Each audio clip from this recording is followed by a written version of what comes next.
ఇప్పుడు కేవలం 7,999 up to 10 kgs వరకు బరువు తగ్గి అధిక బరువు నుంచి వచ్చే ప్రధాన సమస్యలను దూరం చేసుకోండి. Back to news. చిత్తూరు జిల్లా ఎస్పీపై తీవ్ర స్థాయిలో విమర్శలు చేశారు డిప్యూటీ సీఎం నారాయణస్వామి. ఎస్పీగా వచ్చారా లేకుంటే చంద్రబాబుకు ఊడిగం చేయడానికి వచ్చారా అంటూ ఫైర్ అయ్యారు. ఎస్పీ గారికి చెప్తే కూడా ఎస్పీ అనేది నాకు అర్థం కలప. ఆయన ఐఏఎస్ ఆఫీసర్ గా పనిచేసేదానికి వచ్చినాడు, లేకపోతే చంద్రబాబుకి ఏమన్నా ఊడికి చేసేదానికి వచ్చాడు, ఇక్కడికి నాకు అర్థం కల. ఆ మహానుభావుడికి పత్తులు చెప్తే సార్ ఇప్పుడే సార్ యాక్షన్ తీసుకుంటాను.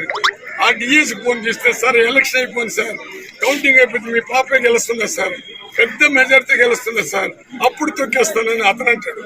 సిఐలకి ఎస్ఐలు చెప్తే మేమేం చేసి సార్ ఎస్పీ గారు వన్ సైడ్ గానే ఉండమన్నాడు అని ఇప్పుడు 2 నెలలుగా ఈ ఎస్పీ వచ్చినప్పటి నుంచి కూడా వాళ్ళ పాపం ఎస్ఐలు సిఐలు బాగుండేవాళ్ళు, వాళ్ళు వన్ సైడ్ ఉండమని వాళ్ళు అన్నారు.